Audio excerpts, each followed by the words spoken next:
Are you on now? All right, we are live. Hey, Kris. Hey, hey. All right, so let's get this started. To everyone who is on, thank you for joining in. To everyone who is slowly trickling in, we're going to give you guys some time. But while we're doing that, first of all, I want to thank you all for joining. This is the In It Bow conversation. So you got some awesome people from South Carolina, and I guess I'll start, and then we'll start this way. I feel like I'm on a Brady Bunch, but we'll just introduce ourselves. So to everyone who is on, my name is Kris Kaylin. I'm a radio personality for Charleston's #1 home for hip hop and R&B.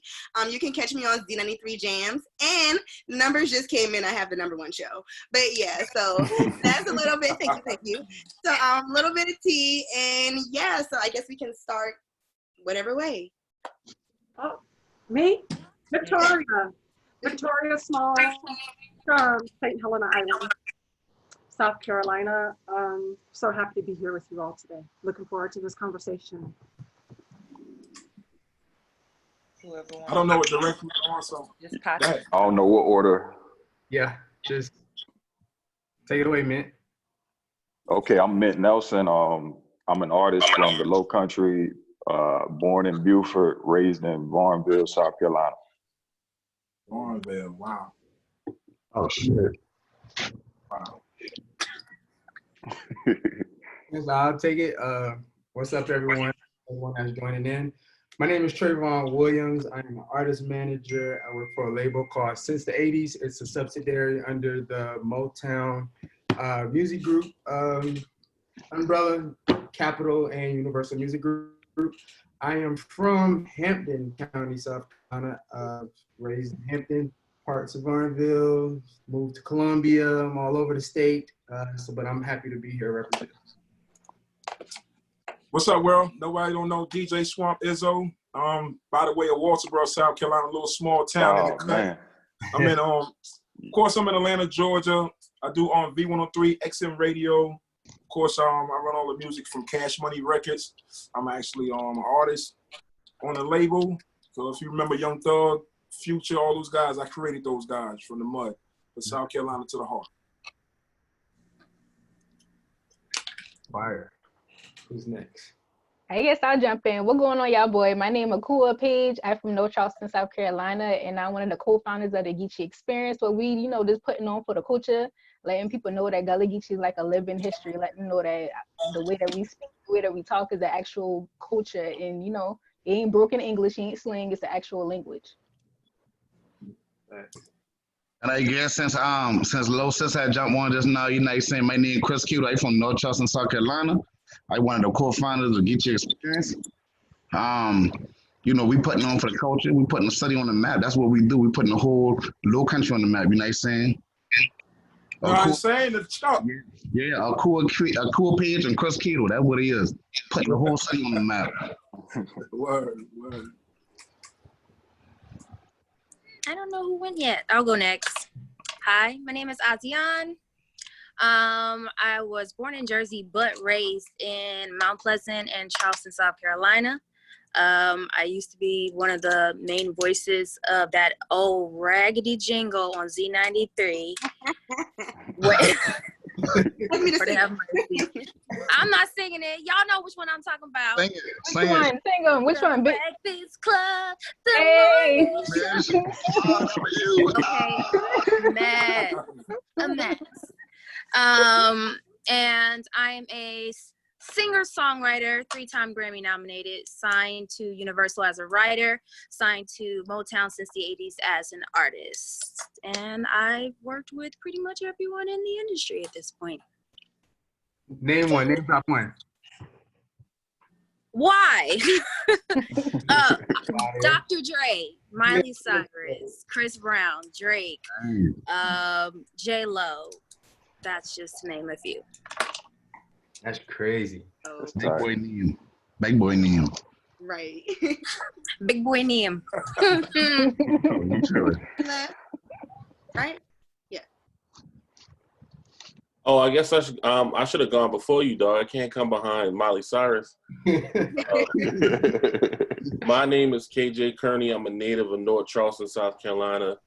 Gullah Geechee cultural consultant for the Charleston Wine and Food Festival, previously with the International African American Museum. That's how me and Miss Victoria know each other. Yeah. I wrote the proclamation for Red Rice Day that is now being recognized in the city of Charleston, and just started a nonprofit organization, or in the process of starting a nonprofit organization called the Red Rice Day Project that will spend a lot of time educating people on culinary arts in South Carolina, specifically for our people. And last but not least. Well, hello. Okay, my name is Nashanel Brown, event planner, consultant, marketer. Yeah, work all things events. Have been for a grip now, a little over 8+ years. Building my first actual business venture, working on that and launch on, yes, my event planning and marketing firm for the fall. So that's me right now. From Alaska, military brat, lived in South Carolina for a little over 10+ now. So, you know, just sowing my seeds and helping people impact the culture as they see fit. That's what I do. Awesome. Well, let's Actually, dive. Oh, he was one of those super dope people. When I came up with the idea and I reached out to Ment and Kris, I was like, well, damn, I need help trying to like execute it. So she's the all-time executor right there, the one that was sending emails out and setting up the whole thing. So shout out to her. Appreciate you. behind the operation. You know, I'm trying here. I'm trying. But yeah, so let's dive into it. Like I said, this is the In It Bow conversation, and we're covering a Gullah. It's a Gullah panel. We're covering music, arts, and culture, and just getting right into it. So we're all from South Carolina, different parts. Some from the Lowcountry, middle parts. And what was your experience like? And my main question is, I want to know, did you have any exposure to the arts growing up? And I guess I'll start first. I went to Charleston County School of the Arts. So from 6th to 12th grade, well, I started dancing when I was 7. So my dad signed me up for dance classes. I think he thought he was Joe Jackson, but anyway, trying to make a star. So signed me up for dance classes, and then I went to School of the Arts. So I was exposed to the arts from 6th grade up until 12th grade. So that kind of founded and instilled my passion for music. Okay. And anybody else? I jump in, like I was confused. That was a great start. I grew up in a different era, I guess. More the street side of it. Just sitting back watching Apollo, man. I really wasn't exposed too much in Walterboro to any arts or anything. Just my family was mostly, you know what I mean, New York style. So moving to South Carolina, we just kept the same old fashioned, man. I grew up watching Apollo, stuff like that. But I don't know, man. That's where I got my art little things from, man. Not from school or anything. So well, I went to Hanahan. And before that, I was in Moultrie and Mount Pleasant. But outside of that, just regular course classes, honestly. I didn't really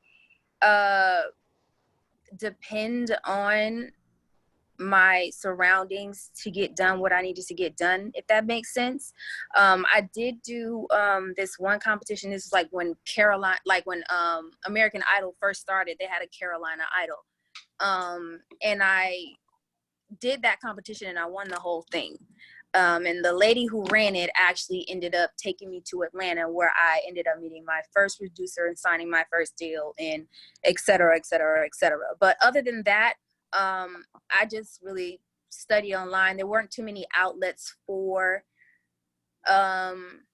musicians. I had a song with Marley Marl, very young, called Geechee Boys. That was like #1 on the radio for a bit down there. But that was just all from me, like looking and trying to search and see who was trying to work, who wanted to do something. Let's try to figure something out. But that all came after that Carolina Idol competition. Yeah, and I guess for me, I guess I'll go next. I kind of just was born with it. I just was always drawing ever since I was in kindergarten. I guess by the time I was in probably 3rd grade, that's when that's when the school system kind of came in and kind of guided me a little more of my art, because I guess they saw the seed there, so they just, you know, guided me in a direction. And now I'm just doing what I'm doing today. But yeah, it was mostly like the school system though. My parents, they played a part, you know, in helping me or whatever. But mostly I had to give the credit to like my school system. And not necessarily just music in general, whether it's culture, how has growing up in the Lowcountry inspired your platform that you're doing right now? Oh man. You want to go again, Ment, or can I go? No, you could. That's Victoria. No, please, Victoria, go ahead. So I always felt like my island, St. Helena Island, was like magical. And you fall in love with this beautiful landscape, and then you fall in love with the beautiful people. And we moved up on this farm, and there was a whole bunch of churn. We had like 14 of us. And my mother exposed us to like arts and crafts. She's like my first art teacher. I'm also an artist. There's a little piece behind me right there, one of my pieces. But then regarding music, I remember I could still hear, you know, when we had to go as young children to Penn Center to go to Community Sing and Frizzell Community House, and they would sing the old Gullah spirituals. I'm old, y'all, sorry. I'm probably the oldest one on here. But I can yeti some of them songs. I can hear some of those songs that are singing like Down by the Riverside, all of that old stuff. And then also on the island in Wallace community, I remember one of our dear family friends, the next door neighbor, had like all this art in his yard. And it was crazy. It was the strangest, scariest, outrageous art that I've ever seen outside. And this guy was like a self-taught genius. And he's like a Gullah folk art icon, and his name is Sam Doyle. And legend. Yes, legend. He graces the magazines of world-renowned folk art magazines. Google Sam Doyle, and you'll see all these crazy images and beautiful images of the culture. And he liked to chronicle the island history because he wanted his people to be educated. But then he also chronicled in his own way the nation's history. Those are the ways that, you know, were my first experiences with art. And then also going to Penn Center. It was like an epicenter here on the island for Gullah culture. And then also the Red Piano 2 Art Gallery in St. Helena Island. That has been in existence for over 30 years. And sadly, and unfortunately, it's coming to an end. And hopefully getting another Gullah owner for that art gallery. So those are the things that really put a lasting impression on me as far as art, culture, and history, as a historian, an educator, and as a Gullah woman. Yeah. Art is more of the written word and food. So I think of culinary arts as an art. I was introduced to writing I guess I realized I had a talent my senior year of high school. My English teacher name was Miss Cone, and she came in one day and wrote on the wall, "Kill the damn dog." And she said, "None of y'all are good enough to write flowery, so I just need you to come here, shoot the dog in the face, and let's go home." And ever since she said that, that kind of gave me, for whatever reason, it was a positive motivator. It sounds weird, but it motivated me to write better. And so from there, I've been writing ever since. I used to write about streetwear and, you know, sneakers. Now I went to South by Southwest and spoke about sneakers and streetwear for a while. Then I got tired of that, and then moved into more cultural aspects of, you know, identifying the gems within our own culture and realizing that the city is growing. I'm in Charleston specifically, so the city is growing leaps and bounds, and people are coming here for the culture, and we're not monetizing it. We don't own the narrative. So that means that other people who are not from here are getting to tell our stories. And so that really drove me. I started writing for the Charleston City paper. And now we've kind of moved into this food pathway, which I think is very promising and has a lot of opportunities for up and coming Black entrepreneurs. So my art is, I would say, is of the culinary variety, not of cooking. Now I can eat though, eating and documentation. That's my art, but also, you know, the written word. I think I want to jump in. I want to piggyback on what you're saying, but also I'm coming more so from a business aspect of it, protecting the creators, protecting the artists, especially the ones from, you know, South Carolina, specifically the ones from the Lowcountry. I was born in Beaufort because where we're from in Hampton County, it's a little more inland, but we're from small towns as to where the biggest hospital is in Beaufort Memorial. You know, I got a lot of family actually on St. Helena. Last name Inhabitant, Ms. Small, so I'm sure you probably ran into a few of the inhabitants. But for me, it's more so about the culture. It's about protecting the culture, and then really, I was talking to Ment earlier. It's just about spreading the knowledge, and until we spread the knowledge, you know, it takes for us to spread the knowledge in order for us to like really hone in on being proud and having everybody being proud of the culture and the way they're from. So I'm more so jumping in from a business perspective and protecting creatives like you all that's on here.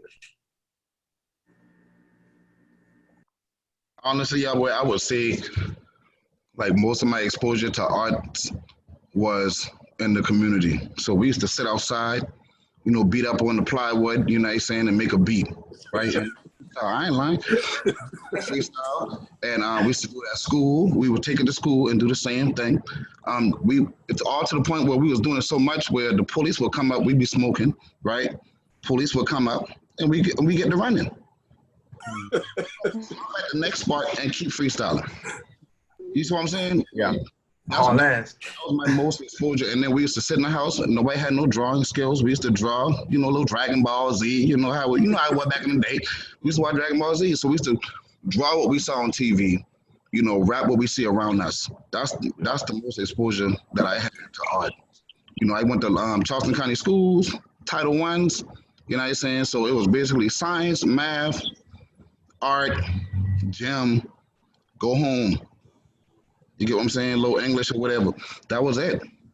So that was the exposure we had, you know, and that was around 99, 2000, 2001, you know. It wasn't a whole bunch of exposure to art.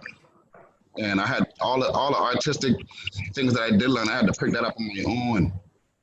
You know what I'm saying? I had to pick that up on my own. So I know how to play the guitar, I sing and all that, right? But I had to do that on my own. Schooling nurtured that for me. You feel me? I do it on my own. Me and my community, me and my friends, you know, my mama friends, right? My daddy friends, they had to nurture that inside of me as opposed to school.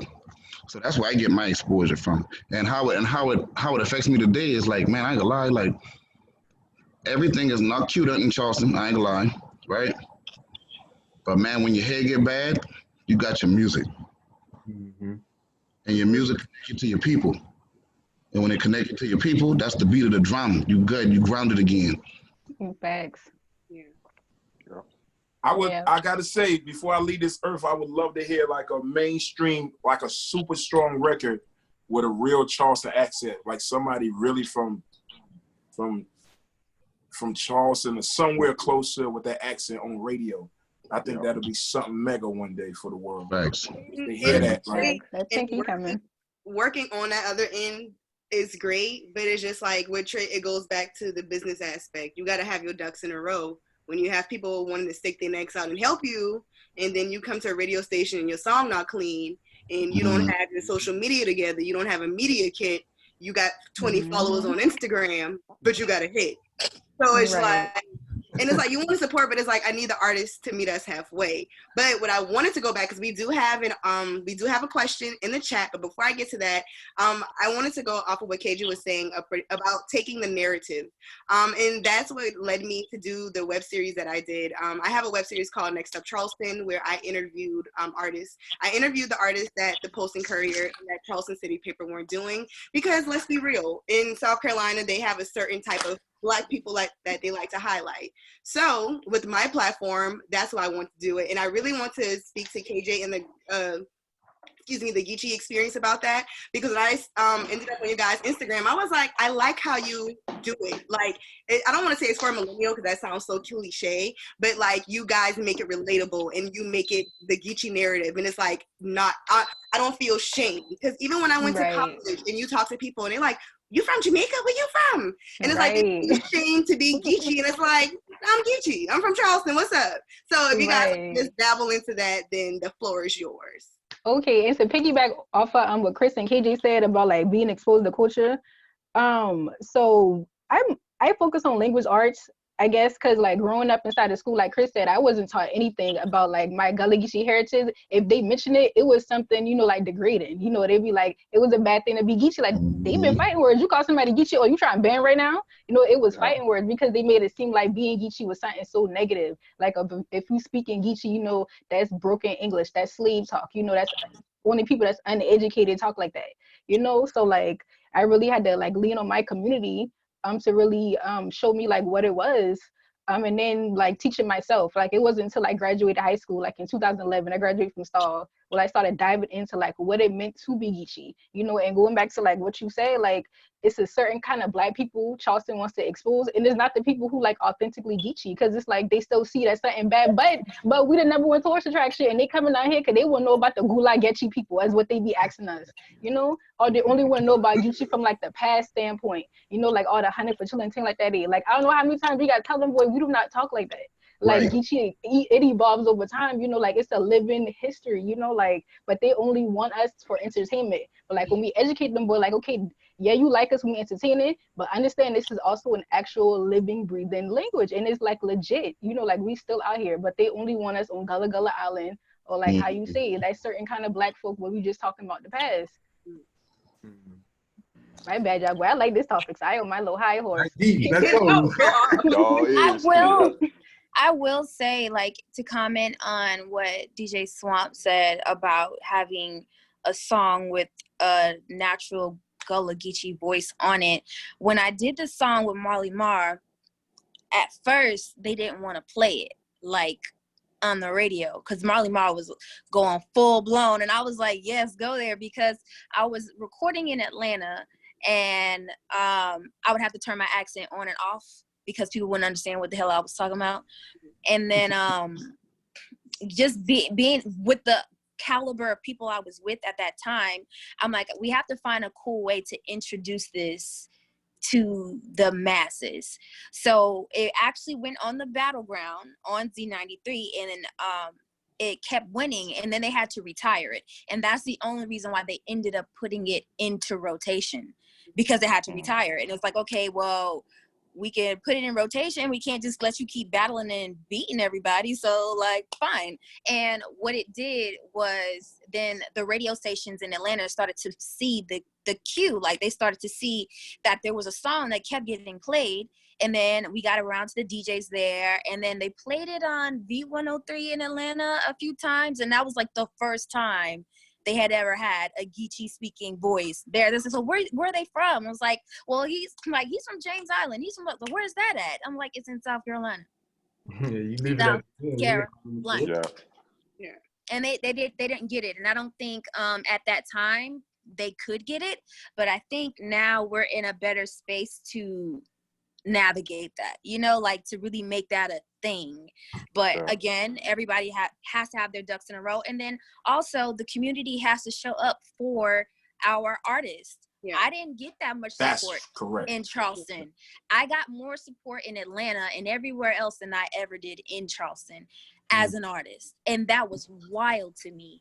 And I didn't understand it. And you know, everybody says there's that crabs in a bucket mentality, or so on and so forth. And I need everybody to understand, if you want our musicians, our artists, our brands, whatever we're trying to impact the world with to actually succeed, we all have to get behind it. Everybody does. Get behind. If you want to choose a few artists and just get behind a few artists, that's cool. Whoever resonates with you, but we actually have to support them. We have to show up to their shows. We have to play their music, stream their music, share it, post pictures of people's artwork, post clips. And like, it's so important because social media and the internet is so utilized right now for that. You know what I mean? You don't need to be in Atlanta to blow up because you can put your own music on Spotify. Right. Yeah. Easy. But you have to have your package together, have your ducks in a row, and then everybody has to show up and support. Mm-hmm. And Yeah. you know what? And I agree with you, Asiahn. And I think, Chrissy, we might actually need to backtrack because I see a lot of people on the webinar. Yeah. A lot of people that are from the Caribbean islands. I see Barbados checking in, Louisiana, and they're asking about Lowcountry and specifically Gullah, Geechee. And I know we jumped into arts and the music side of it, but I think we might need to backtrack and really speak on the culture and where it derived from. Because we have Greg checking in from Orangeburg, and he wants us to explain the Gullah Geechee culture and what makes it musically and artistically unique. So we have some great people that can answer those questions. Anybody want to stab at it first? Victoria. Would you like to repeat the question? Okay, I'll start, and then y'all can finish them up. So, Gullah Geechee, my understanding, and Gullah Geechee means different things to different people in different areas, is that we are the people that have kept most of our Africanisms intact. Africanisms, our African roots and cultures coming from Sierra Leone, Liberia, Ghana, all the way to Senegambia, all the way down. And we were able to keep a lot of these things intact through our community, through, unfortunately, enslavement, which brought us here. But even more so today. And sometime the Gullah will come out of me, especially hanging with my people here today, it is going to slip on out. Right, that's right. But it means that we are the African Americans here in America that have a lot of our cultural traits from West Africa, Central Africa, really intact as far as language, foodways, spirituality, supernatural practices and traditions, art forms. There's so much more than that today. And I'm so glad that we're discussing what that means to us today. Mm-hmm. I think honestly the biggest difference is us being on. Hey, y'all boy, tell me if y'all feel me on this. That song "Don't Rush." I know y'all boy on TikTok. Don't flam. That song "Don't Rush." Them boy, a lot of people thought that was some old Afro thing, some from Africa. A lot of people thought it was from Jamaica, some. Them boy from the UK. Mm-hmm. See, so I think our sound is what's the biggest difference, because a lot of times these days, like you say, the music ain't clean. Everybody talking about killing and robbing and hitting the lick and all trying to fool up things. But I think the biggest difference is our sound, and you can always tell somebody from Charleston when you hear them boy in the radio. I used to ride back from Florida on Sunday night, and they used to play Charleston music on Z93 Jam. You know what I'm saying? I'm like, oh yeah, it's 8 o'clock. Them boy playing Chuck Town music. You can hear that boy voice. Mm-hmm. It's the sound. It's our sound. So the tone in our voice is what stand out the most. And tell me if I'm lying now. Stop where I at. Not at all. And that's how, those are all facts. And we just have that sound, but it goes back to packaging it right. Like we have the sound, is like when we have that one person who can break that. Shout out to Amethyst project dropping soon. It's a collective of all South Carolina artists from upstate, middle of South Carolina and Lowcountry all came together to do a collective. So it's just like you said, it goes back to coming together. But another question. I think also, can I add in addition to that? Yeah, absolutely. Just because on the writing side of things, because I'm on both sides as an artist and as a writer, I think that a lot of times, because what's popular is a certain sound, people will try to change their sound to sound like that thing to pop. And I think for people in South Carolina, for the Gullah Geechee culture, like, you got to stick to it. Like, even like you said, the Don't Rush song, like in Nigeria, Nigerian music is blowing up all over the world because they stuck to what their sound was. They made it work for them, and they just said, you know what, I'm going to put it out. And if y'all like it, y'all like it. And if y'all don't, y'all don't. And that's what it is. You can't be afraid to just stand behind what your sound is, whatever that looks like to you. Don't bend yourself to fit what's hot, because that ain't always gonna be hot. Everything comes in seasons. Just like if you think back to the Sean Paul era, Sean Paul was on everything. Okay, you used to couldn't get reggae on a top 10 anything on BET, and then all of a sudden it was everywhere. He stuck to it. He just did what he wanted to do, and that was that. And I think when we get a major artist, and I'm definitely looking for some to even just lend my support to in any way, I think it'll be huge, because it'll be like, where's this person from? And people say South Carolina, and they'll be like, wait, what? Yeah. Right. And what I always try to remind myself too is where we are on the timeline of American history. And we always got to realize, like, our parents didn't have true freedom, quote unquote true freedom as we do now. And I believe a lot of the, somebody from South Carolina can't do this, somebody from South Carolina can't do that. I believe that narrative has been passed down through generations. And I believe it's just a belief system. I believe once that belief is planted in you, then that's what controls you. I never believed into that. I never believed because I was from South Carolina, like I couldn't. In fact, I did the opposite. I was like, I'm going to stay here and I'm going to make this cool because it's where I'm from. Like, I never wanted to, maybe when I was, a lot younger, I had the desire to move to Atlanta. I wanted to move to LA. But as I got older and I really started to understand like what being an individual is, and I hope I don't pronounce it wrong. Asiahn. Like she said, I feel like we got to embrace that instead of, just trying to sound like whatever's out. And I feel like there's never been a better time with social media, with the technology we have now. Everybody on this has a phone now. Like right here, we set this up within a week, and look what happened just from a week of setting this up. Like, look what came to fruition. So I believe, like, more than ever, whether it seems like it or not right now, we are changing the narrative. It's changing. It's not the same because we are in control of it. And if we say this is what's lit, it's what's lit now. Yeah. And that's just always been the energy I move with. Like, and I think that's important, especially this Zoom call right here. I think it's so important what we're doing, because essentially we're bringing people from the Charleston area, the Beaufort, Hampton area, Georgetown. I mean, there's so many people that's coming in right now.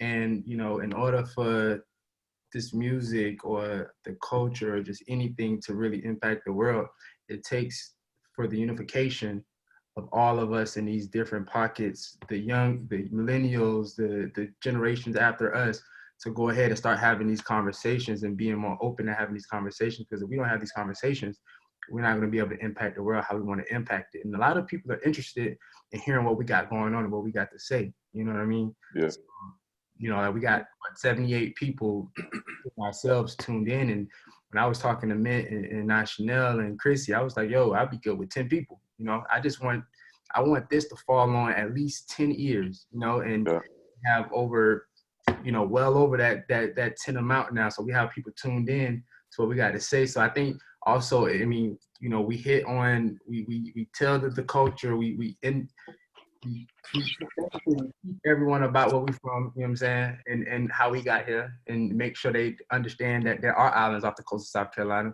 that people are from or born on, or coastal regions, and the culture is very much intact, and we understand who we are and where we come from, and once we have these conversations, we put it together and take off.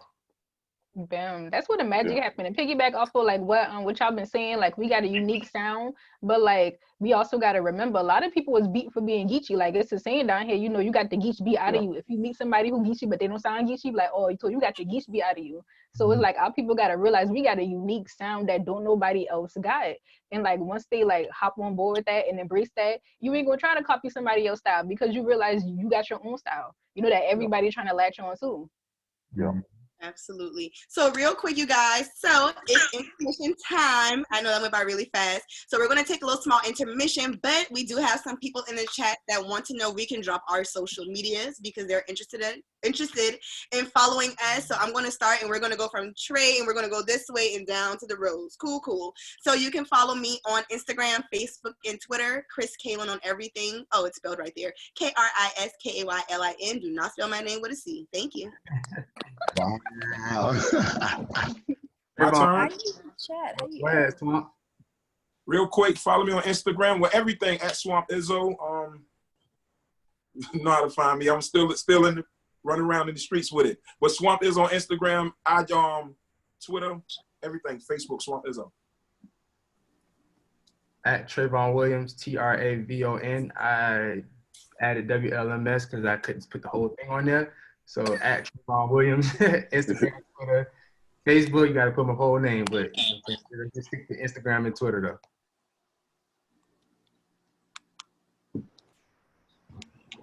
I am Asiahn. I am Asiahn, ASIAHN. Think Asia like the continent and add HN at the end. Very easy. And I just posted it. So say what's up. You can find me at KJ Binya, because I Binya, and I'll spell it correctly in the chat so you can see it. But also we have our nonprofit is running an initiative called Black Food Fridays, where we shout out different Black-owned restaurants all across the nation that are still open during the pandemic to try to get people to support Black-owned restaurants on Friday. I'll type both of that in the chat. All right, I got you. And also, speaking of the Black-owned restaurants, there are two Gullah restaurants here in Atlanta, because I'm in Atlanta right now. And I see that they're tuned in is Kale's Kitchen, Lowcountry Cuisine. Shout out to them. They are located across the street. Well, they have two locations, I think. Shout out to Kels. All right, Swamp, it's two locations, right? All right, yeah. The one that I'm used to going to right across the street from Magic City. So shout out to Kale's Kitchen and Virgil's Gullah Bar. Gullah Bistro, I'm sorry, Gullah Bistro. They are tight. So shout out to them because I see y'all checked in as well and we just talk about food. Right across the street from Magic City, huh? Yeah, I used to work at Camp Kirk Studios next to Magic City. That's why. Oh, okay. Victoria Smalls, you'll find me mostly on Twitter at @WeBeGullah. Gullah. I got my bad. So me and Akua, we on the Geechee experience. You know, we don't spell Geechee with no IE, we do it with 2 E, all right? So Geechee experience, all right? And then you drop them in the chat. Yeah, I done drop them. Damn. And Akua, if you want to follow Akua personally, it's Geechee Tutor. All right. And if you want to follow me personally, it's Geechee Woe. Not Woe like WOE, like a sorrow. Yeah, like an Geechee Woe, WHOA. All right. So, but it's in the chat though. So read, Black people. Nice. Chrissy, where you go? There she goes. All right, I'm back. We technically intermission is till 8:10, so we still got 2 minutes. But question: why isn't Geechee spelled with the IE? Because I see IE and then I see 2 E. So what's the difference? My perspective on that, I feel like since Gullah Geechee is a spoken language, just like with churn, you see some people spell it CHURN and some people spell it CHERN. I feel like because of your spoken language, you got some people that spell it one way and another person that spell it a different way. You know, Cool. That's my take on it. Cool. Educate me, because growing up where I'm from, in the Hampton, Yamasee, Barnville, Beaufort area, we always just said Gullah. Right. I'm glad you mentioned that. So growing up in the Chuck, right, I always been called Geechee. I thought Gullah was just like the people on the islands. I ain't even gonna lie. I thought Gullah was people on the islands that been saying, oh, how Hunter for dude and things like that. I thought that been Gullah. I ain't gonna lie. I just seen that's what I thought Gullah. That's interesting because me being on the island, Ponda Island, St. Helena Island, I always heard it as Geechee. And if you were to call me Geechee, I would want to fight you. Mm-hmm. Because that meant that you thought I was ignorant, you thought I was less than, you thought I was everything and beneath you. And so that's why you don't hear my language that much, because it was shamed out of me. And beaten out of me by shame.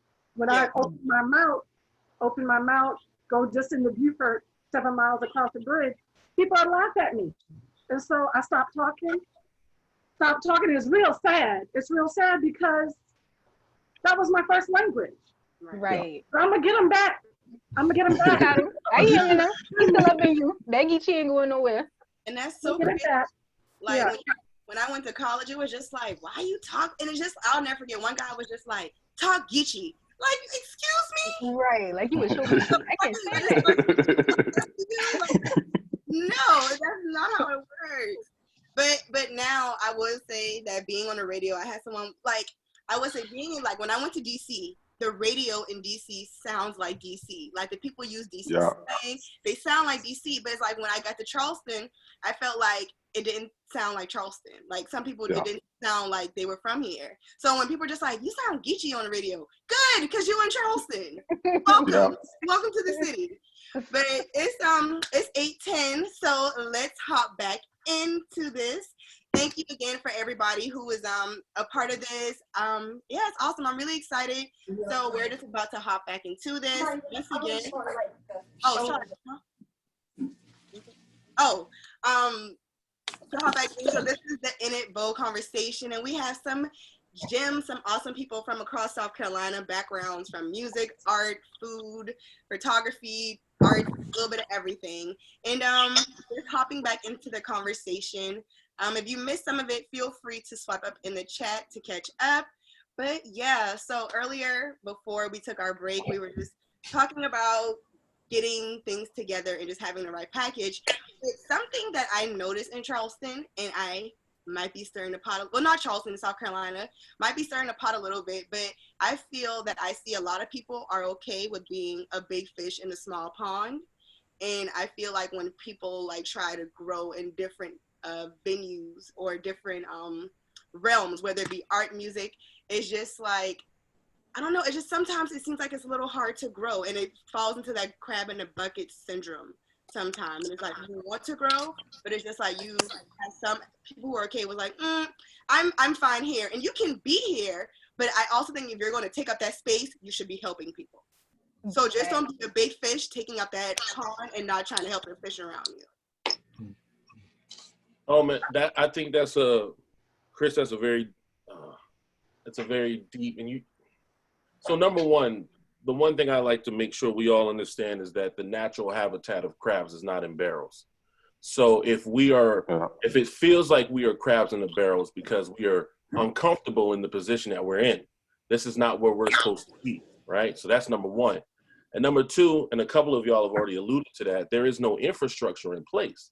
So a lot of us are just trying to figure things out as we go.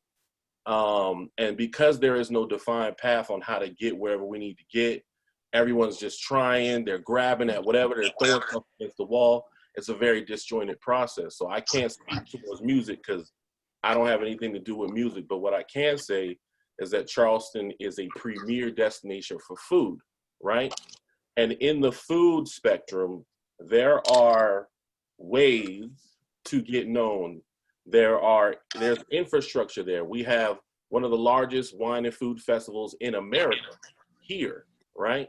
We have James Beard Award-winning writers. We have James Award-winning restaurants.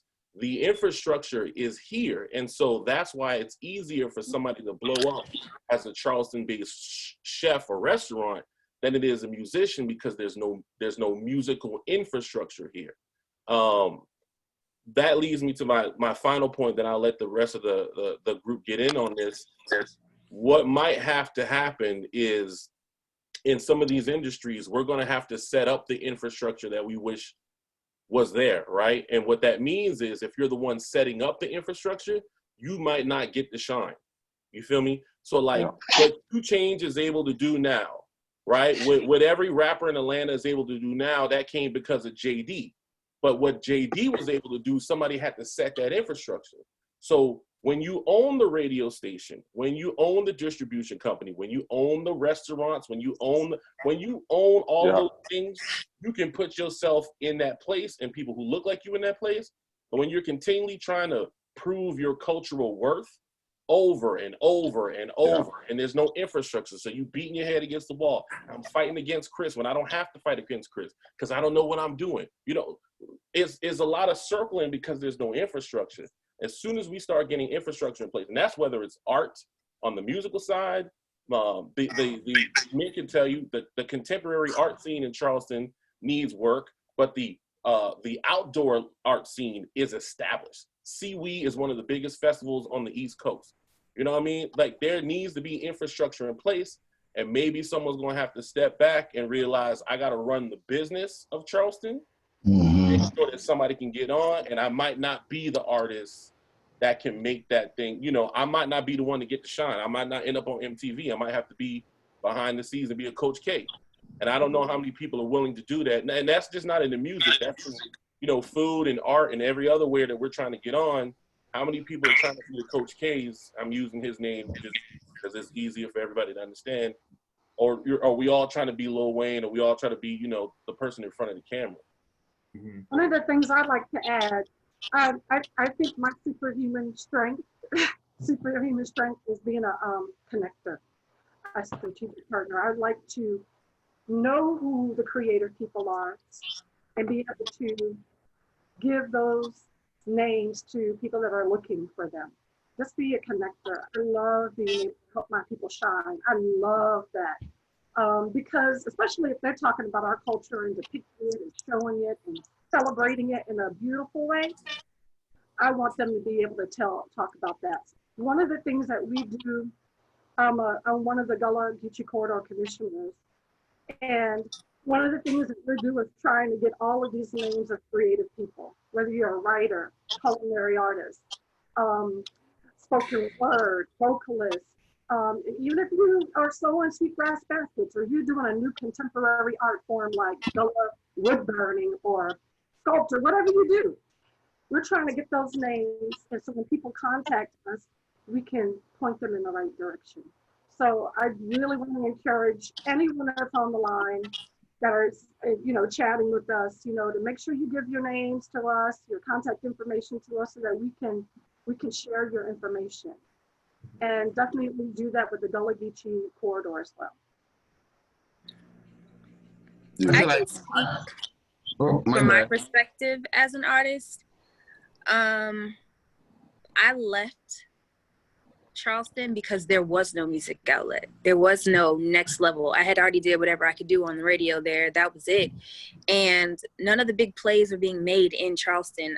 I saw myself being a bigger artist, a bigger writer than just Charleston. But I knew I had to leave at that time to do that. And that's just my journey. It doesn't speak to anybody else's experience. But within doing that, I did a course, I want to say maybe 2 years ago, called, I called it like Songwriting Made Simple. And the first place I tried to visit and take this whole workshop was Charleston. It was the main reason why I did the course, and nobody signed up. I did another one in Atlanta, sold it out 3 times. I did one in LA, sold it out 3 times. I did one in Charlotte, sold it out 4 times actually in Charlotte. And what it made me like realize is like, okay, yeah, there's no infrastructure. We get that. But when somebody does come with something, invest in yourself, go to it, learn what you need to learn. It's not all about just the infrastructure being there. That can be built along the way, but if you're not even investing in yourself enough to learn the ropes of how to get in, how are you gonna go anywhere else? Also, as a songwriter, I have a plethora of artists that I work with. I have a plethora of producers I work with. You have to study your craft. When you're sending me something, when I actually get the time to sit down and listen to it, understand that you're going to be on the same level of everybody else that sends me stuff. And that's from all over the industry. I can't just be like, okay, well, I have to use this person because they're from South Carolina. If it's not up to par musically with what an artist is requesting of me, I can't put my name on the line for that. You know what I mean? It's like, you got to study your craft. You got to understand that a mix is important. You have to understand that, and Kris, you can probably speak to this more. People don't really look to South Carolina to see what's popping or what's hot. They don't care. I mean, and that's just being honest. Yeah, They go to Atlanta radio and see what's buzzing there, what's buzzing in strip clubs there. They go to Texas, they go to New York, they go to LA, but they look at the bigger markets to see what's buzzing. So I challenge artists, and I've done this with artists that I've tried to work with from South Carolina, said, hey, you can live in South Carolina, cool, but you need to get your behind to Atlanta and get your song, work it in the radio station, work it in the strip clubs, get to know the DJs out here. It's not just about trying to pop just in South Carolina. You have to do your own legwork, and you can't expect for other people to do the legwork for you. I still have a career that I'm building. So when I get did you listen to? I did listen to it. I gave you my feedback. Did you change it? Did you fix it? Did you apply any of the feedback that I gave you? And it's like, well, that's just my song, blah, blah, blah, blah, blah. You got to understand, in this music industry, you can't be having no hurt feelings over opinions. Like, if I'm giving you my constructive criticism, you can take that and use it or not. And 9 times out of 10, I've already sent this to someone else and they gave me the same criticism that I just gave you. You see what I'm saying? So it's about, getting out of your feelings. It's about supporting each other, and it's about just starting the legwork. You can go on TuneCore right now and upload a whole project. That project will go to every streaming service, period. It'll go to Amazon, Google Play, Tidal, all of it. You can do that on your own without having to leave. But you also have to get on social media. You got to be creative about your visuals. You got to be creative about how you're marketing yourself and how you're branding in yourself. Because a lot of times now, people will just come to you. It don't matter where you at. If you've built an online presence, if you've done your legwork, they'll come to you. It's not like it used to be when I first came up in music. Nobody was checking. We had MySpace. Yeah. And I'll jump on. But now you have the infrastructure online that can get you out of just that bubble. You have to use it. It's not always gonna, like, it's a lot. It's even heartbreaking music. Mind you, I sing about women. I'm a lesbian. It's hard to get that played on the radio. And it's like bomb quality. You see what I'm saying? So to then add in a dialect from somewhere where nobody pays attention to, you got to have something to back that up. Get out in your neighborhood, have your friends stream your music. Like, we got to do this together. It's not just a one person, we need somebody to set it all up and then everybody else can go. Like, nah, we all got to get out here and walk. We all got to get out here and work. And I think that's the only way it's really going to get taken to the next level, is if everybody does their share. And I piggyback. Oh, I'm sorry. No, real quick, you just can't put like you're saying, you can't put all the pressure on one person. And if this is your song, this is your baby. You must treat it like your baby. You wouldn't leave your baby with anybody. So it's just kind of like, you should treat your song as such. And it just gets really frustrating. I feel like I explained the same thing so many times. But it's like, but pretty much with the artists down here, I feel like you can bring a horse to water, but you can't make him drink. Like, I saw someone say that they didn't hear about the songwriting thing. And so many times it's information that's always out there, but it's just kind of like, if I'm an artist and I want something, I'm going to go searching for it, period. That's that. But man, you can go ahead. Oh, no, I was just saying, I feel it just go back to the narrative that we keep telling ourselves, like, because I'm in South Carolina, I can't do it, I can't do this. And I guess I can speak as being someone who consciously made the decision to stay, because I saw what the narrative was becoming. Like, everybody had that same narrative. Now, through the work I'm doing, I'm inspiring other people to do the same thing. Like, you can really, like Asiahn just said, it all goes back to the talent. I feel it goes back. I feel a lot of times we want people to support us, but like she said, the talent just might not be on that level. And then on top of that, it goes to people like emotions, because I might deny you this time or whatever. I think people get offended by that, and they then perpetuate that same narrative. Oh, nobody gonna help me here, this or that. But to me, it's all attitude, it's all perspective. That's like, and I'm living, I'm living it every day. Like, I never look, even my brother, me and my brother, he hosted he threw a pop-up shop. He's thrown many of them over the years, and they packed out like maximum capacity, like in South Carolina, after people told us that wasn't possible. See, but like I say, we just never believed into that. And I think now more than ever, we have the tools, and I feel that perspective and that mentality can rob us of what we have right now. We have technology like we've never had it before. We able to connect with one another more than we've ever been able to do it before. The resources are here. It's just the narrative and the sense of pride. I think once we start saying like, yo, I'm proud to be from South Carolina, I post about it all the time. Trick Daddy, Diddy, who else? LL Cool J, Dave Chappelle. I could keep going to the people who got South Carolina roots. And if those people had that mentality to, to represent where they were from, James Brown, somebody just said it. The Godfather of Soul was born in South. Come on, it don't get no more blacker than that. It don't get no more soulful than that. It don't get no more musical than that. You get what I mean? So if you know James Brown, you come from the same place as James Brown, there should be a sense of pride that comes with that. And that's what I always carried with me. I always knew that the first man in the world to beat Muhammad Ali in a fight was Joe Frazier from Beaufort, South Carolina, from my birthplace. That's why I was born. I was named after Reverend Clemente Pinckney, who is the former pastor of Mother Emanuel and me.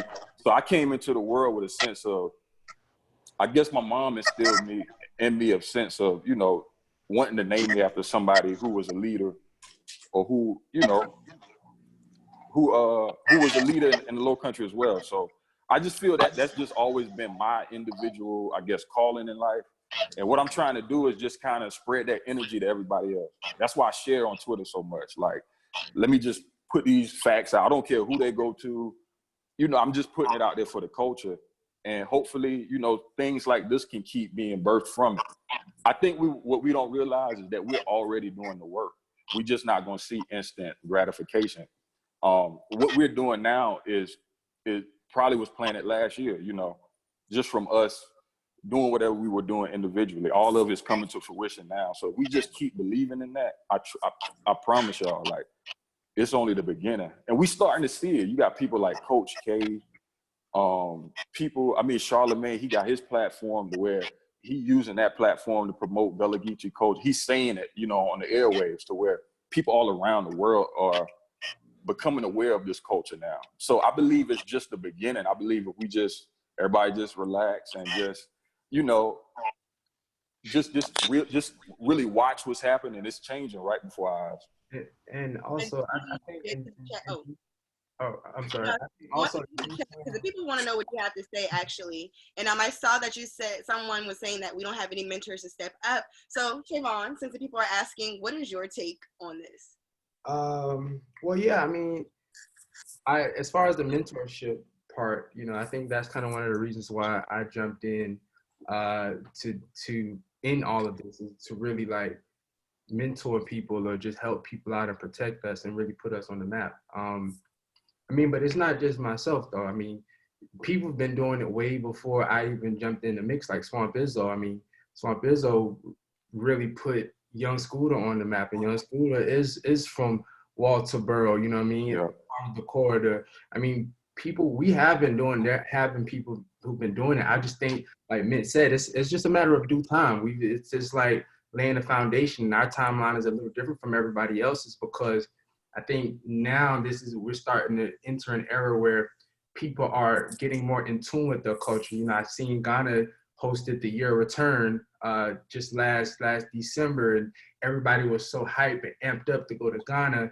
And now people are traveling to the Caribbean. They want to go to Carnival. They want to experience culture.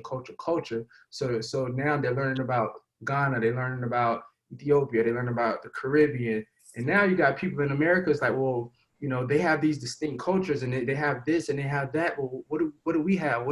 I know they got Mardi Gras down in Louisiana and the Cajuns and the Creoles, but what about the rest of us African Americans?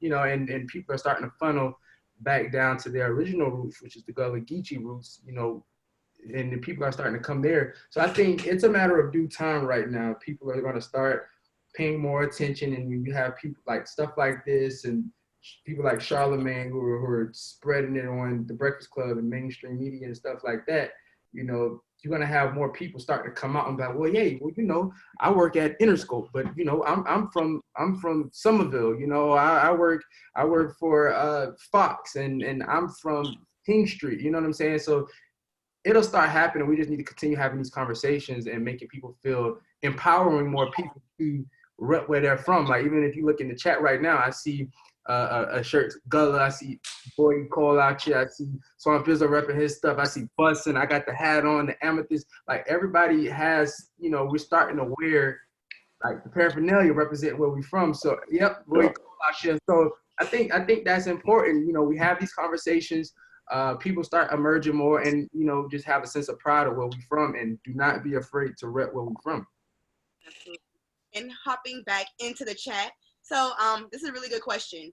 What should our city's cultural office look like? What should we be demanding from our government for the cultural office?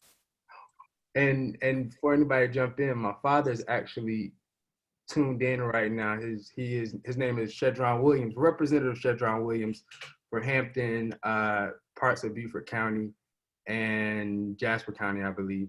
So he's tuned in as well. I want my pops to join in and chat to add on to Chrissy's question. So Chrissy, if you could repeat that. Representative Shedron Williams, pops, go ahead and jump in the question in the chat, and let's get this conversation going. All right, so back to the question. What should our city's cultural office look like, and what should we be demanding from the government? And that came from Q in the chat. So I've worked with both the city of North Charleston and the city of Charleston's Cultural Arts Department, right?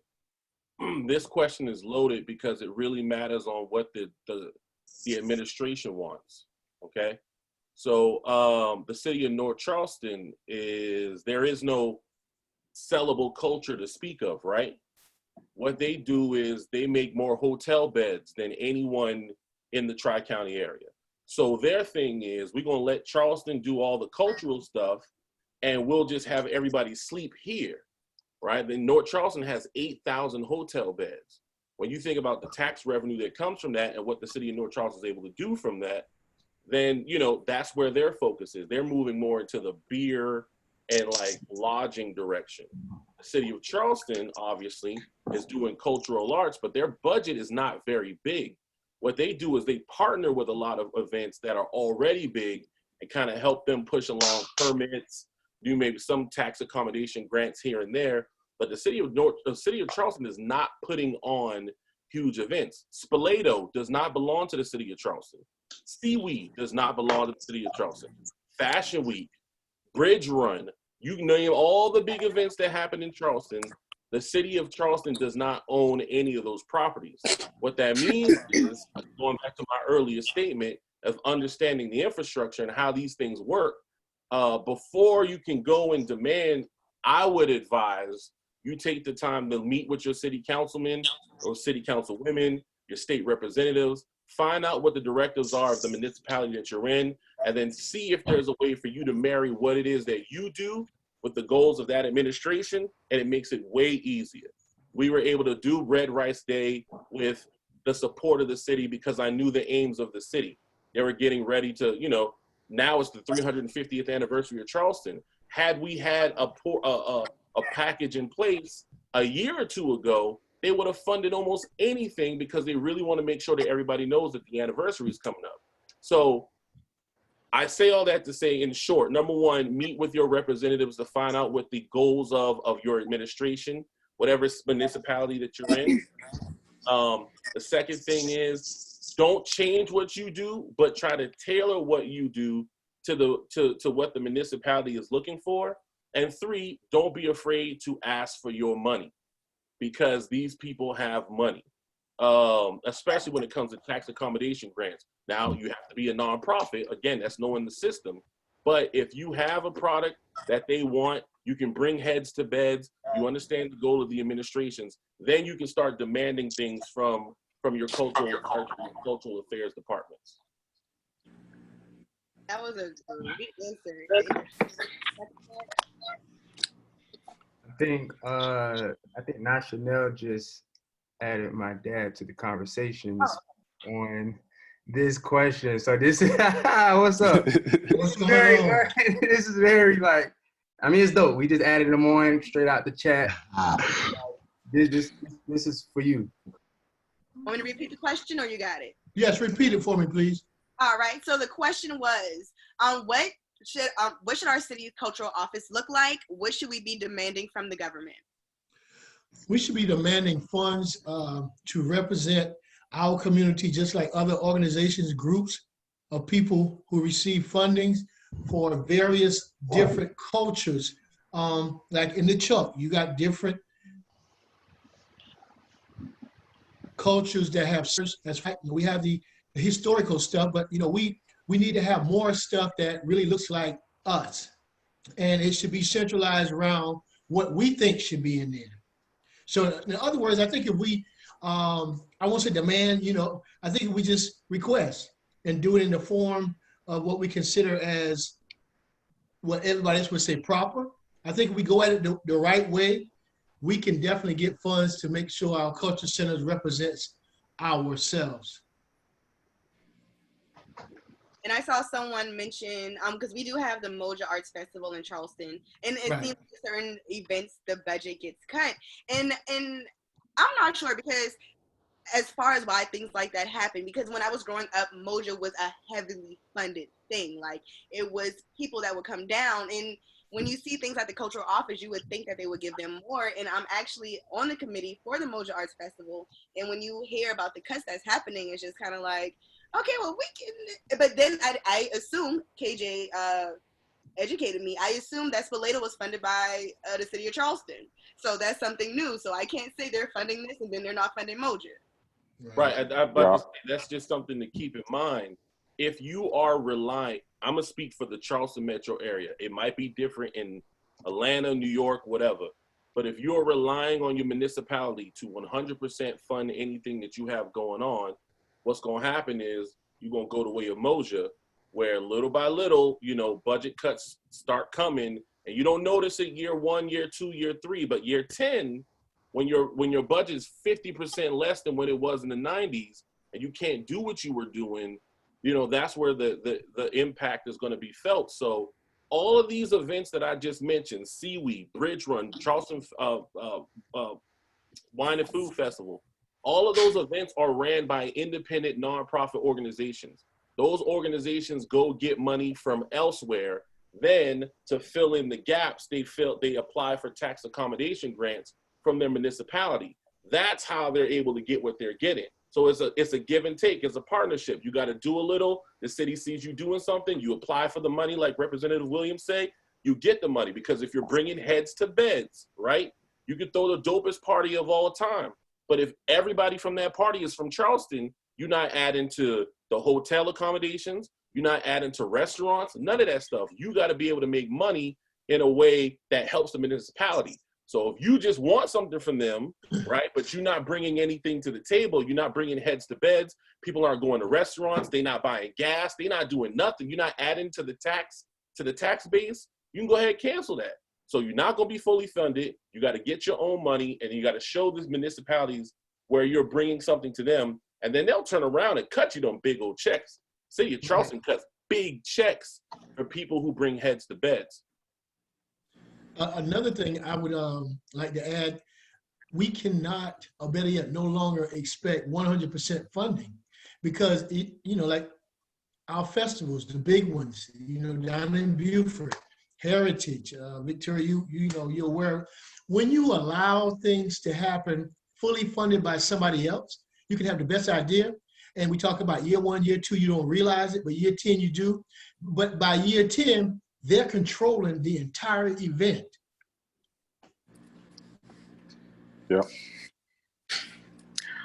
I don't know how this could happen or what is the steps to make it happen, but something I'd love to see that I didn't see much of was, you know, as we know, they don't teach us about Gullah Geechee culture in school. They don't teach us anything about it. If you don't learn about it from a family member or somebody who's more knowledgeable or just, you know, the internet, we're not taught about it. And I think the children growing up there need to have some type of space where they learn about it. I like just living here in LA, there's so many different cultures and they have parades for everything. Like the Chinese New Year, they have a whole parade that goes through the whole city. Like, why don't we have something like that with just the Gullah culture going all the way through the city? Like, why don't we have something that tailors to, you know, educate our youth with something that they might find enjoyable? You know what I mean? Like, the same way we try to find ways to teach people all types of things, I think there's creative ways we can probably come up with something that can also bring heads to beds, because then, you know, you got people all over South Carolina that will want to come down. You got people who were from South Carolina and left that would come and do that. And I know me and Kris talked about a while ago trying to do some type of music festival there. But again, that's going to take a lot of work, and that's going to, I don't know what those steps look like, but I just would love to see it. And it's something, I don't know if this is a thing for South Carolina, but we're in a Bible Belt. And I don't know if that hinders us a lot. Being in and one, they just removed the Confederate flag a couple years ago. So, and then we're in a Bible Belt. So it's like a lot of things happening. And then also when you were saying enforcing it in the schools, someone in the chat actually mentioned it. And the only thing of Geechee or any experience that we get would be going to the slave plantation where they have America's most beautiful roses. And it's just like, why is this the only thing you want to teach us of Gullah or Geechee culture? And that's just what I think is really disgusting, because that's not the only thing. Like, if you walk on King Street, you will hear tourists saying, where's the slave market? Like, why are you looking for the slave market? Like, right. It's mind blowing to me. Yeah, it's annoying. It's unnerving, because it's like, you know, there's so much more to it, but it's not showcased anywhere, and there's nowhere to find it. I feel like people like Victoria, with the knowledge, you know, the history and background that you come from, and knowing, you know, like the small groups you used to go to where they were singing the spirituals, like, I feel like that should be shown somewhere, even if not just with a starting documentary of something we put together that just starts something that can spark something else. I just think we have to be creative about what that looks like and figure out how that helps the city to bring more people into the city, not just for the slave markets and to see all the places where the Civil War was fought. No, to actually come and experience what it is to be Gullah, what it is to be Geechee, what that food tastes like, what's a crab boil, what is red rice, where can I get it, like when you go to New Orleans, you get all of that stuff. It's all there all year round. And I don't feel like we have that. May I please? Yeah, absolutely. Okay, that's a very good question. I think you asked the question, right? How do these things happen? And a lot of times what people don't understand, again, like I said about these other big events that happen in Charleston, they're ran by nonprofits. But another thing that happens is there are trade associations. All right. Trade associations and nonprofits are the ones who have the time and the money to lobby legislators to say that this thing is important to us. We want your municipality, my municipality, to get behind it. So I do not know who runs the Korea Day parade or the Chinatown parade in LA, but I guarantee you there's either a trade association or a nonprofit organization that is doing the groundwork, meeting with their representatives, getting the permits, finding the funding, applying for tax accommodation grants, all this other stuff. So it can be done. I think you're absolutely 100% correct. It can be done. I think it just matters in terms of someone, if this is a thing that matters to them, stepping down and saying, you know what, I'm gonna be the one to build this infrastructure so that year 5, year 10, year 20, this will be an annual thing that everybody does, but someone is going to have to start that stuff. And I guarantee you there's somebody behind the scenes of all the events that you just mentioned that have been around for 20, 50. Some of these organizations have been around for 100 years. And they've been doing this thing slowly, building social capital, building political capital. All you see is the parade. All we see is the parade, but what we don't see, there's all the stuff that they did behind for the last 40, 50 years to make it happen. And I think also, I mean, just to add on, I agree with what you guys are saying. And there are a shit ton of festivals. You got the Rice Festival, the Watermelon Festival, the Heritage Festival, the Gullah Festival, the Shrimp Festival. There's so many festivals. But I think in order, and this goes back to what I've been saying this whole time, in order for us to really have a major impact, all of these smaller festivals, we need to somehow bring it all together and be impactful and hit with one major festival that's going to last over a couple of days. Just like how everybody traveled to Louisiana for Mardi Gras, and we go out to Trinidad for their carnival. Like, we need one solid festival. I feel like just add on to what you're saying, Asiahn, just bring in all the smaller ones and just hit hard with one festival in the beginning, to bring people from New York and Philly and LA and all across the country and hopefully all across the world down to where we at to see what we got going on. Yeah, last year we had, Swim and Met Monday. They had the Cultura Fest where they had local artists hit the stage, and it was a dope event. It was at oh God, I'm having a brain fart. Royal American. Huh? The Royal American. Yes, the Royal American decked out all local artists, and then this year it was going to happen, but the Rona came. And Currency was supposed to headline. So just seeing it build up from year 1 to year 2, seeing how it got bigger and better. Also the Playhouse Festival, which was last September. Once again, the Rona came. So it's like these, like you said, it's things that are happening, and it's starting off small, but eventually once we get that financial backing and we get the people to support and these organizations, it could be a bigger thing where we can put more heads in beds and filling up those gas tanks. But going back to the chat, because South Carolina is small, and this question is coming from Larry Shaw. Is competition healthy? If so, why? And if not, how do you neutralize it so it does not interrupt everyone moving forward? Yeah, competition is healthy. I think I answered. Competition is healthy because I feel it keeps everyone on their toes. And I can speak from experience of being in a music group. Like with there being 3 people in a group, you're forced to keep your skills sharper because you got 2 other people. So it's that same concept, just on a bigger scale. But I also feel that collaboration is important too, just as much as competition is. Totally and that's pretty much. Totally agree with Ment. Collaboration is huge. Competition is beautiful, keeps you on your toes, keeps you innovative, thinking of new things. I agree totally. But with competition, is constructive, like constructiveness, is that important as well? Because like, listen, I ain't gonna lie, y'all boy, relate with me, okay? Look, you're on the block, but your boy out there, he making money off your people. You see what I'm saying? So that's a problem. You see? Now I need to take you down. You see? So when does competition become quote unquote friendly competition? And what is friendly competition, right? And when does it become war? That's true. I'm thinking about when I'm thinking about competition, I'm like, okay, just imagine this for just a second.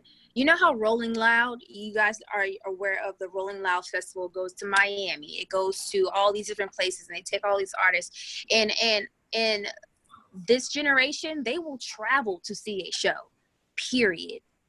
I'm thinking, like, I wonder what it would look like if Rolling Loud actually came to Charleston and did one there instead of going to Miami. Who, like, what I think competition could be great because it could show people Charleston. People might just come back to visit just because they were there and they thought they had an amazing time, and you know, and that, but that's also a collaboration. I think there's a way to be competitive and collaborate at the same time. But I do think that, like all things, good things come to an end, and then it becomes a situation of, well, we just want this for our city. We don't want to really include anyone else. And I just think I don't know what that marriage looks like, or what the right one is for the Lowcountry, especially with the Bible Belt situation, because that is a real thing, real deal, Holyfield. So as far as like just in the industry, like amongst other artists, amongst other painters, creators, I think that competition is good. It just, you know, it keeps you ready to go and to better yourself. But I also feel like a lot of people let it define them, like what the result of that competition was. And I feel like you just gotta take it as what it is. It's just competition. It doesn't define you. You can get better from wherever you are. Take it as it is, and then just keep moving, if that makes any sense. I think that, oh, go ahead, man. Go ahead. Nah, go. And I was just about to say real quick, I feel too, being unique cancels out competition though. Like the more you true to yourself, because nobody's like you. You know, that's down to your fingerprint. Nobody has your fingerprint. So I feel the more authentic you are, the less competition you really have to worry about. I mean, you know, I guess depending on the situation, but yeah. But KJ, you could take over from there. No problem. Just wanted to add that. Both of you are pretty much setting the foundation for what I was going to say.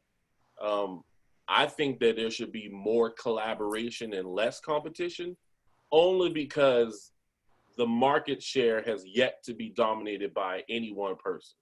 And so if there is a group of us that are doing work in a similar vein, doesn't mean we necessarily have to create an LLC together. We can create collectives, right? Like Amethyst, like Odd Future, right? Like ASAP, right? You can create collectives that are all utilizing and sharing the same bits of information, but also trying to build their own fan base at the same time. We ain't big enough to be out here trying to cut everybody else by the knees.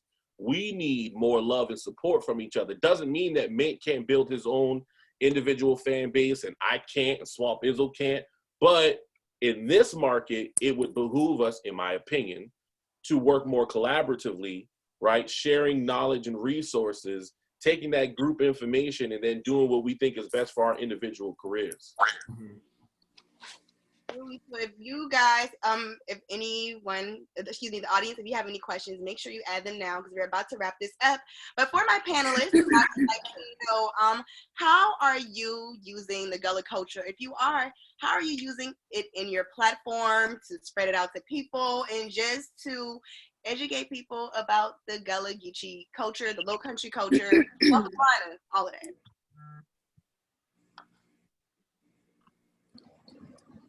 Okay, I'll start. Oh, okay. Me here. One of the things, being an artist, I don't really like to showcase my art. Even though I got this piece behind me, I really like to talk about other artists. I really like to share what they do and showcase what they do. So one of the things I've done is make sure I show them within my platforms different artists that I collect. I even have a 90-piece Gullah Geechee African art collection that I've collected and also curate exhibition tours so that we can share the stories of artists. Ment, I'm adding you to that collection real soon, brother. I'm ready. I'm getting one of your pieces. I'm on it too.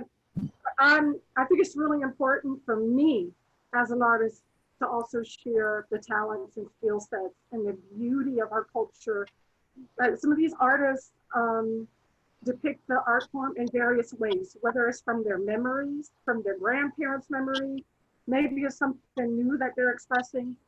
But I love it all. And I just try to share that within social media and share that with the world. Right now, my collection is leaving Hampton County, the Hampton County Arts Council. and hopefully going to near outside of Atlanta, and then hopefully to Lansing, Michigan.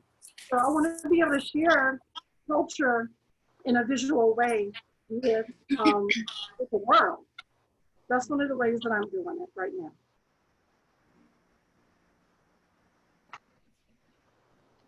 Well, all right, I'm gonna jump in here, boy. I think y'all want to trip, y'all want to laugh. I love this. The way that I contribute to this whole thing, it really, man, is just being myself. Being myself unapologetically, speaking the way I speak unapologetically. But there is a time and place when we have to turn it off and on, like at work. Okay, guys?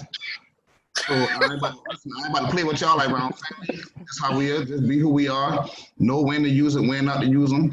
But when you get around your people, please speak that way. Speak the way you speak. Be who you are. You know, remember your culture. Take your shoes off before you come in the house. Speak to the elders before you come all the way in. You understand what I'm saying? Yes, sir. All right. And just like I said, just be yourself. Know when to turn it off and on, and then that brings about questions.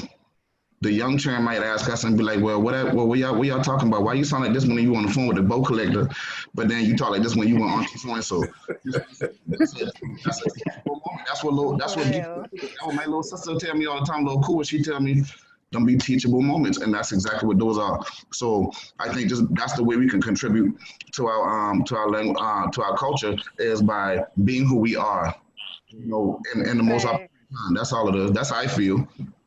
Facts. And to piggyback off of Kris, I mean, you know, Geechee experience, we blew up off of social media. So I feel like we contributing to by pushing the culture forward and letting people know that we still out here. Because people still hit us up and be like, oh, I thought Geechee was fake. I thought it was just something like on Gullah Island. I'm like, no, we like legit real people, you know. But I tell them like Gullah Island not real. Like, you're not gonna find a big old frog hopping around yelling binya. But we out here, you know, like we out here, you know. And we also like, we be inside the schools, like just like how Kris was saying, it's the time and the place, unfortunately, where we have to turn our Gullah Geechee off because, you know, language discrimination exists. So we up in the school trying to let the little children know what you speak is a legit language, but because them boy racist and anti-black, you know, we got to learn how to speak, you know, that standard English, you know. Thank you. I hope like hell I don't see a big yellow frog that big. Oh, that is what I'm out of there. But I think also, I mean, for me, you know, I'm more so just jumping into the awareness, spreading the awareness to people and protecting the culture. That's what I've been doing. But for everybody that's attending and that's watching, you don't have to have a super crazy platform, or you don't have to do X, Y, Z. It's just a matter of word of mouth. Like, yo, you know, you got some friends. If you have some genuine friends who are interested in learning about culture and receptive to want to learn more, it's like, yo, check this, send a link. Yo, check this out. You know what I'm saying? This is where I'm from. Like, oh yeah, you from X, Y, Z? Oh, check this out. You know, and let me introduce you to my culture. And then you will be surprised. Their minds will be blown. It's just off of a simple, just side conversation. Like, yo, man, you know, from the Lowcountry, check this out. And you will be just blown away how far they deep dive into the wormhole and get sucked in, and then now they're enthusiasts and they're supporting our culture. You know, at the end of the day, if we want this thing to be preserved, we gotta first become marketers, because that's what you say. Them boys, they get to clicking, they get to looking. There's a rabbit hole. That's marketing. Okay, we gotta become marketers if we want this thing to get out there like the way we see it. For real. But we have to control what is being shown. I don't think. I mean, y'all remember that DVD that was out that had Charleston looking crazy along? Y'all know which one I'm talking about. Okay, so listen. The fight one? When them women Yes. Listen. My thing, so for me, the way I try to push it forward is, you know, I went on a radio tour, like 2 radio tours last year when I was promoting a single. And every place I went to, they asked me where I was from. And I told them about Charleston. I told them about Geechee culture. I told them about things that they didn't know. And everybody was so shocked and in awe. And so I use those platforms to spread awareness of what it is. Now, on the backhand, on the creative, I have a lot of friends who are in the film industry, and we've been talking about making a film that would be about life in Charleston, basically, you know, but we have to make that, of course, marketable to the rest of the world, to where they would want to see us. Of course, you got to add the drama and all that other stuff, but not paint it in a bad way, but like, I'm just using my arts to show what life is like here, you know, to put it on a bigger scale so other people can see it. And I think that's important for all the creatives on the line, is just to think of ways we can market it, and understand that if we have the conversation and we're talking to people about what Gullah Geechee is, when they go down the rabbit hole, what are they searching? What are they going to find? Do we have anything there for them to find when they start? Yeah. And I think starting to fill those holes in, those gaps, and just doing whatever we can individually, no matter how big our platform is, I think we can get a lot of work done. Yeah. All right, guys. Yeah. So we need to wrap this up. We have 4 questions left, so if I can only get 4 individual people. Matter of fact, I'm going to choose the people to answer the question. We'll talk. How do you feel about people who do not have a direct lineage in nation or claim to Gullah Geechee, such as people from coastal plains who share many similar traditions, such as farming techniques and language? And if I can get someone maybe from the Geechee experience to answer this one. Go ahead, cool. Please drop that on them, boy. I'll dive into this thing. A lot of people don't agree with me on this, but from my research and just looking at it, I feel like most African Americans got Gullah Geechee roots, right? If you're just looking at the ports, most of the Africans came through a Charleston port. We came from Georgia somewhere, right? Before we done spread out up north, west coast, all that good thing. So I feel like most of us, you got Gullah Geechee roots, whether you got the accent or not. So I feel like if you are African that was born in America, you got rights to claim Gullah Geechee, because even people born within the whole Gullah Geechee quarter, which I feel like that's just the hub of Gullah Geechee, but we all over. I feel like you got rights to claim it, because everybody who even born here, not everybody speak the language. You know, like I just went crabbing, shout out to Crabbing with Tia, you know, that's a part of our heritage, but I'm just not dived into that part of our culture. So I feel like if you are American born African, you got claim to the culture, because I'm pretty sure if you shake your little ancestry tree, a Gullah Geechee person will fall out. I just saying. Directly for Izzo, you've been pretty quiet. So this question: how would you work with anyone who currently have the potential to be on the scale of the music industry? Say it one more time. I didn't hear it. We broke up.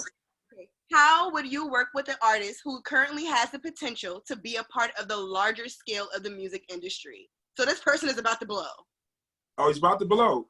Yeah. If you're about to blow, I think we should just connect. I don't know, like, I don't have like a formula. Like, I always really let the people be the judge of it. I have a large platform, being on radio, on the biggest radio station in the South, and being on XM radio, which is, you know, bigger than everybody can hear all over the world.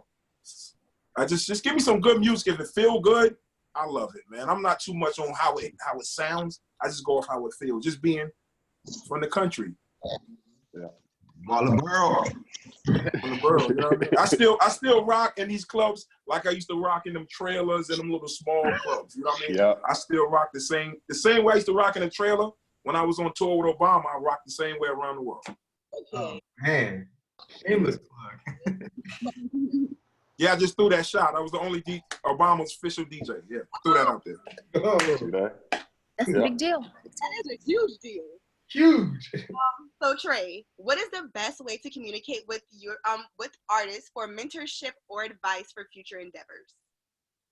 So if you're an artist, what's the best way to communicate what's the best way to communicate with you? Oh, okay.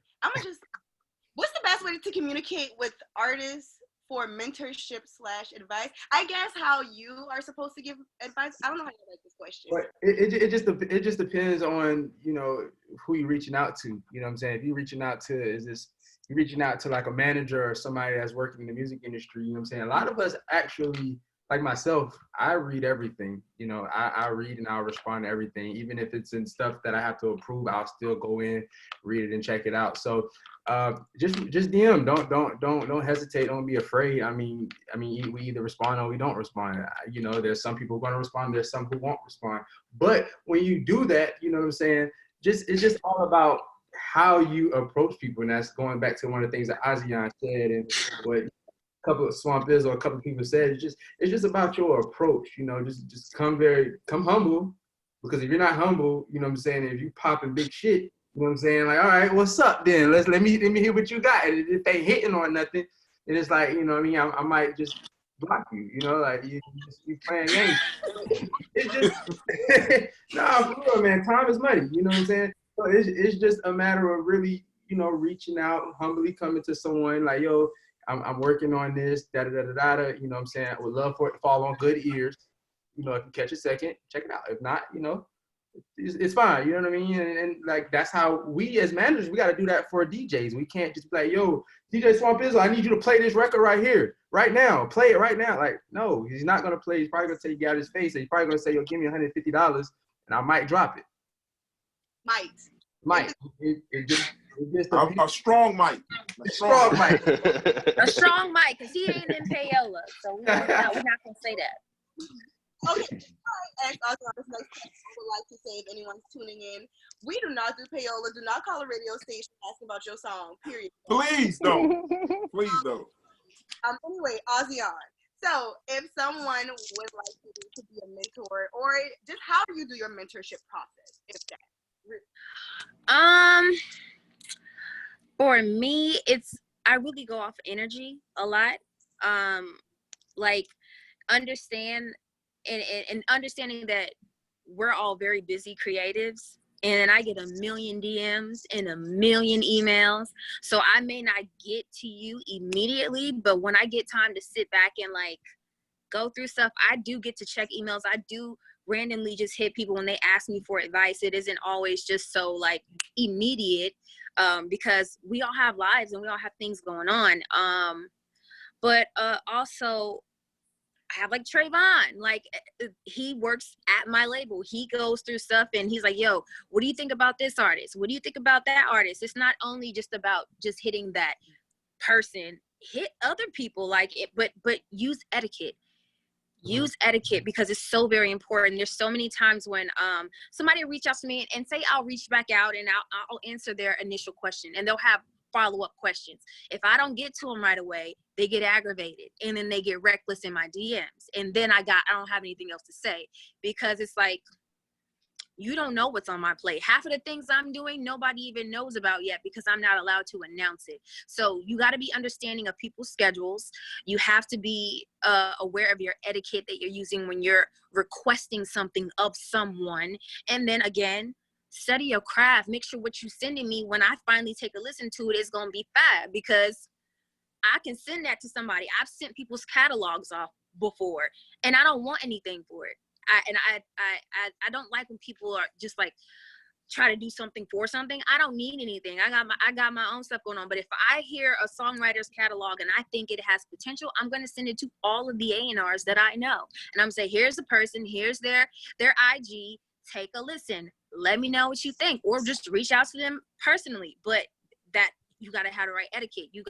It's the way you come at people, and a lot of people don't realize that's so big. How you do business is a big thing, because people will remember. First impression is a lasting impression, especially in this industry, and you do not want to piss people off, like that man who called the radio station. Anywho, so as we you know, we're South Carolina, so we are going to end this in a very South Carolina way. So when we close, I need to know did you hear growing up? And mine was, if a cat is crying outside your window, that means somebody pregnant.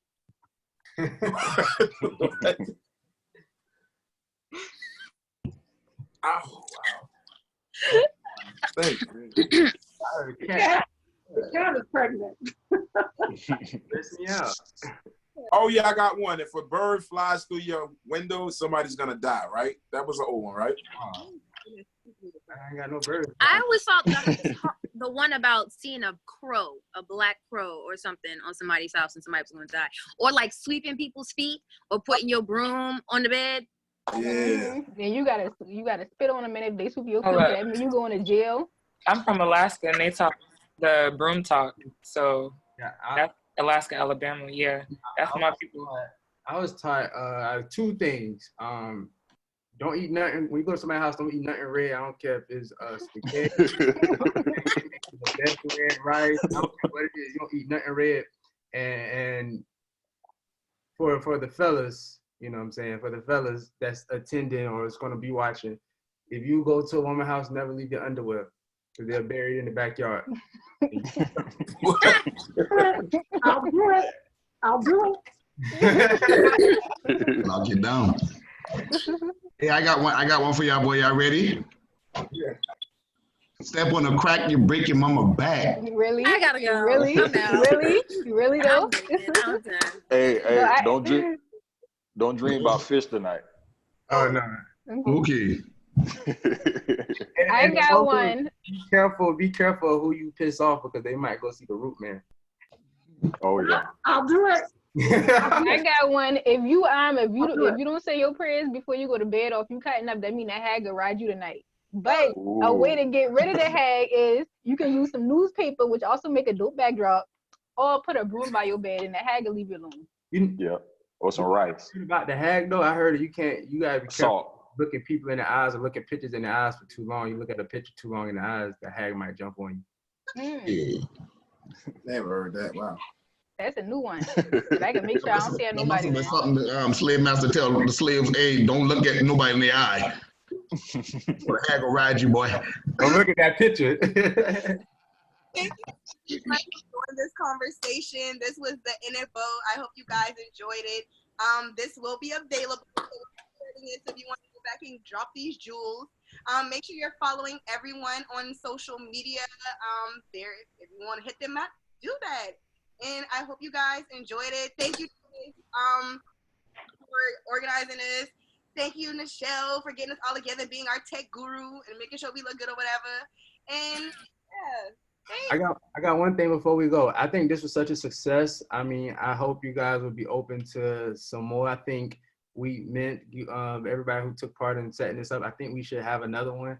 I think it'll be dope from more of a historical aspect because we kind of touched on it a little bit, but like go really like history, bring some history nerds like myself and others in, and let's see if we can do the next one and bring some people from the Caribbean, bring some people from Sierra Leone and stuff like that to have another conversation about history. I don't know, I'm just throwing something out there, but you know, like I said, thank you guys so much. Chrissy, you was amazing. And make sure everybody follow Geechee Experience and all the other pages that are really promoting the brand and the culture. And that's the way we can all stay connected and go from there. We can plan whatever else is next. And tomorrow is Black Food Friday, so make sure you're supporting a locally owned restaurant and get you something to eat or all like this. Tag Black Food Friday. Yes. Thank you. Thank you. All right, y'all, boy. Peace.